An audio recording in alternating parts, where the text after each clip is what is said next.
Good morning students, and today I will teach you your first chapter and introduction of history. When, what, where and how. मतलब कि history में हम पढ़ेंगे कि कौन सी चीज़ कब हुई थी, कहाँ हुई थी, कैसे हुई थी और कब हुई थी. Okay, then first question is that what is history. History क्या है? History is the study of our past. ये हमें किस चीज़ के बारे में बताती है? हमें पास्ट के बारे में बताती है. Records of the event that happen long long ago. And मतलब उन इवेंट्स के रिकॉर्ड्स के बारे में बताती है जो कि बहुत साल पहले हो चुके हैं.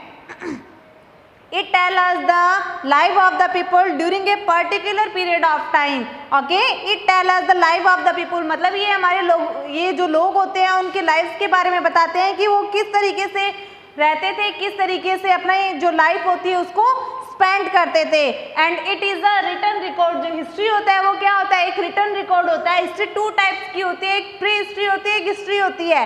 हिस्ट्री में क्या होता है? हमारे पास रिटन रिकॉर्ड अवेलेबल होता है, लेकिन प्री हिस्ट्री में हमारे पास रिटन रिकॉर्ड अवेलेबल नहीं होता.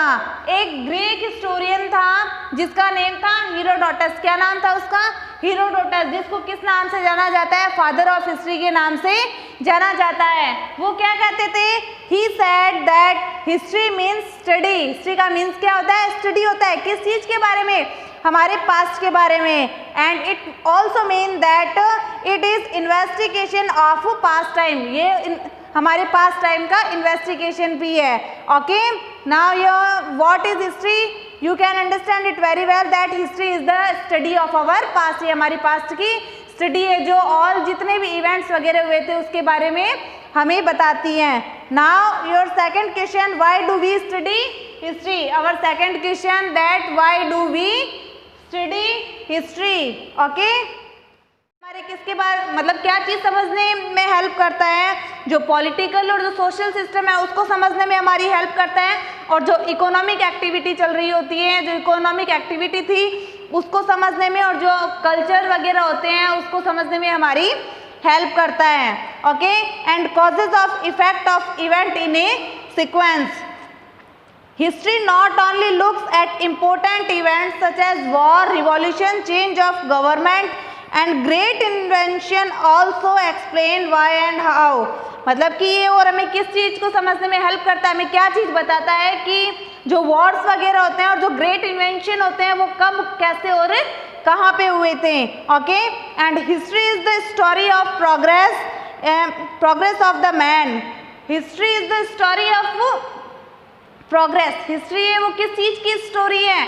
एक प्रोग्रेस की स्टोरी है. मतलब कि जो किसने की है? मैन ने जो प्रोग्रेस की है. Okay, history is the story of progress of the man and beginning of the civilisation. Okay, history tell us about the queens and kings. और ये हिस्ट्री हमें किसके बारे में बताती है? क्वींस एंड किंग्स के बारे में बताती हैं. And about the life of ordinary people. और ऑर्डिनरी पीपल के जीवन के बारे में बताती है कि वो लोग थे, वो किस तरीके से पहले रहते थे और किस तरीके से मतलब वो अपनी जो लाइफ होती है उसको स्पेंड करते थे. History help us to understand our society. Okay, history help us to understand our society. हमारी जो सोसाइटी होती है उसको अंडरस्टैंड करने में, उसको समझने में हमारी हेल्प करते हैं. In India we have many kinds of people, religion and languages. In India we have different kinds of people and religion and languages. India में मतलब बहुत सारे लोग रहते हैं जो अलग अलग रिलीजन से होते हैं और अलग अलग लैंग्वेजेस को स्पीक करते हैं. उनको समझने में ये हमारी हेल्प करता है. And history tell us how we came together. और जो हिस्ट्री होती है वो हमें बताती है कि किस तरीके से जो हम है वो आपस में कनेक्ट हुए हैं. Okay, it help us to concept of unity and diversity. It help us to understand concept of unity and diversity. Is that clear? So our second topic is that why do we study history. हम जो history होती है उसकी study क्यों करते हैं? मतलब सारी चीज़ों को अंडरस्टैंड करने के लिए, क्योंकि ये किस चीज़ को समझने में हमारी हेल्प करता है? पॉलिटिकल एंड सोशल सिस्टम को, इकोनॉमिक्स एक्टिविटी को, एंड जितने भी कल्चर्स वगैरह होते हैं उन चीज़ों को समझने में हेल्प करता है. और ओके। एंड ये हमें बताता है कि जो मैन है उसने किस तरीके से प्रोग्रेस की है, किस तरीके से उसने इन्वेंशन की है। Okay, history is the story of progress. ये मतलब लोगों की प्रोग्रेस की स्टोरी है कि मैन ने किस तरीके से अपनी लाइफ में प्रोग्रेस की है। एंड ये हमें क्वींस एंड किंग्स की लाइफ के बारे में और ऑर्डिनरी पीपल के बारे में बताती हैं। एंड ये हमारी सोसाइटी को समझने में भी हमारी हेल्प करती हैं।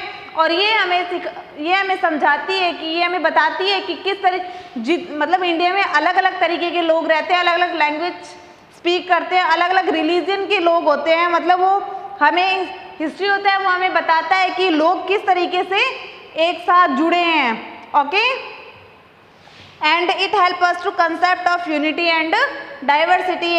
यूनिटी और डाइवर्सिटी का कंसेप्ट भी क्लियर करता है। Now your third topic is what is meant by BC and AD। Now our third topic is what is meant by BC and AD। What is meant by BC and AD. Okay, what is meant you?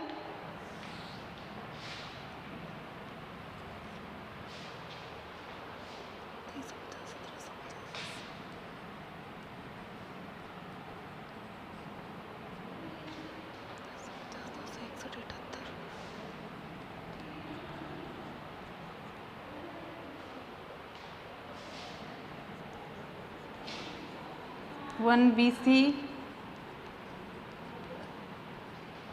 और यहाँ start हो जाता है AD। 1 AD 2 AD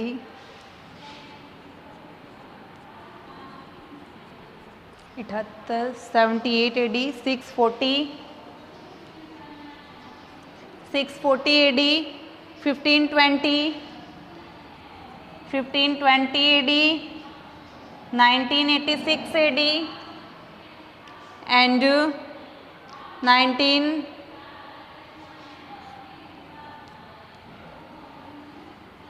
1988 AD and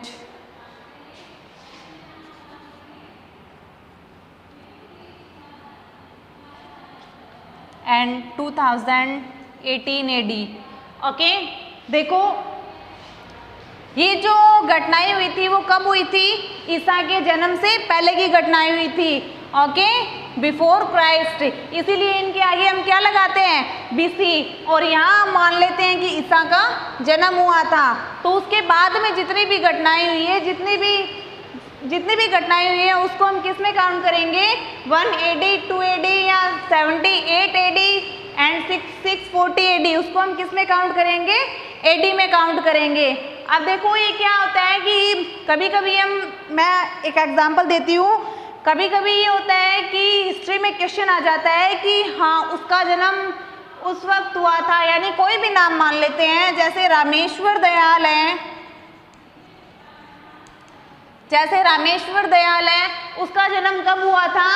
1750 BC में हुआ था। 1750 BC, यानी उसके जन्म को कितने साल हो गए होंगे? 1750 BC में हुआ था। ठीक है, हो गया। लेकिन हम मानते क्या है कि हाँ 1750 BC में इसका जन्म हुआ था, तो हम अब यही बोलेंगे क्या कि 1750 साल हो गए जन्म हुए? नहीं, हम वहाँ रॉन्ग होते हैं। जबकि हिस्ट्री में कैलकुलेशन होती है उसको कैसे किया जाता है? जैसे 1750 तो कब के हैं? वो तो ईसा के जन्म से पहले के हैं। लेकिन बाद में ये जो 2019 है, ये जो 20 ईयर्स है, ये कहाँ गए? तो हम क्या करेंगे? इसको 2020 इसमें ऐड कर देंगे। 0 5 4 2 7 तो उसके बर्थ को कितने साल हो गए? 3770 ईयर्स उसके बर्थ को हो गए। समझ में आया? जो हिस्ट्री में जो कैलकुलेशन की जाती है वो इस तरीके से की जाती है। जो 1750 BC है वो तो किसमें काउंट हो गया कि वो तो ईसा के जन्म से पहले, यानी ईसा के जन्म के 1750 साल पहले उसका जन्म हुआ था। बाकी के जो ईयर्स होते हैं वो कहाँ चले गए? ये जो इधर आते हैं वो किस में आते हैं? वो AD में आते हैं, यानी ईसा के जन्म के बाद में हुए हैं ना ये तो। तो ये जो 20 ईयर्स है वो कहाँ चले गए, इसीलिए जो 1750 इधर वाले हैं और जो 2020 यानी 2020 इधर की है वो भी हम इसमें ऐड कर देंगे। तब हमें उसकी जो रियल डेट होती है वो पता चलती है कि हाँ उसके जन्म को कितने साल हो गए, उसके जन्म को 3770 ईयर्स हो गए हैं। Is that clear?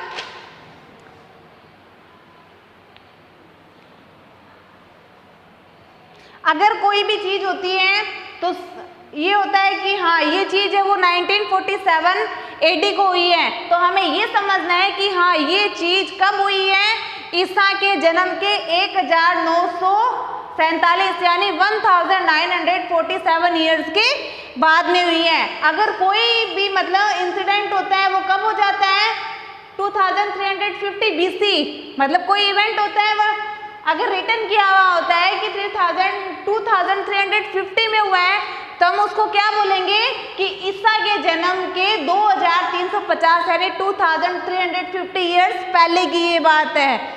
समझ आया? अगर 1947 AD लिखा हुआ होता है तो हम क्या बोलेंगे कि ईसा के जन्म के 1947 ईयर्स के बाद की बात है ये। अगर इधर हो जाता है तो हम बोल देते हैं कि हाँ ईसा के जन्म के पहले की ये बात है। समझ में आया? BC को कैसे लिखते हैं? BC को पहले BC से ही रिप्रेजेंट किया जाता था, लेकिन आजकल हम इसको कैसे रिप्रेजेंट करते हैं, BCE। ओके, हम इसको कैसे रिप्रेजेंट करते हैं, BCE यानी बिफोर कॉमन एरा के नाम से, before common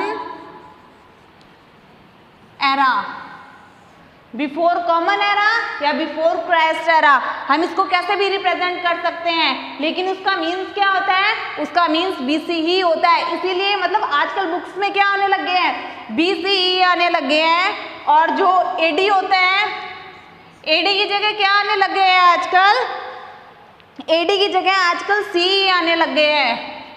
okay, means common era, common era. BC की जगह क्या रिप्रेजेंट होता है, BCE। ओके, यानी बिफोर कॉमन एरा, और जो AD है उसकी जगह क्या रिप्रेजेंट होने लगे हैं, CE, it means common era. Okay, तो हमें कहीं भी कंफ्यूज नहीं होना है कि अगर CE आ गया है तो उसका मतलब क्या होता है, AD यानी कि ईसा के जन्म के बाद की घटना है, और अगर BCE आ जाए तो भी हमें कंफ्यूज नहीं होना है, तो उसका मीन्स क्या होता है कि हाँ ईसा के जन्म के पहले की जो घटनाएं हैं वो BCE से रिप्रेजेंट हो रही है, और जो बाद की घटनाएं हैं वो किस में रिप्रेजेंट हो रही है, CE से प्रेजेंट हो रही है। और मैंने आपको बता भी दिया है कि हाँ हिस्ट्री में जो टाइम होता है वो किस तरीके से कैलकुलेट किया जाता है। Okay, now today's your homework that revise these topics. Now revise these topics. Okay, thank you.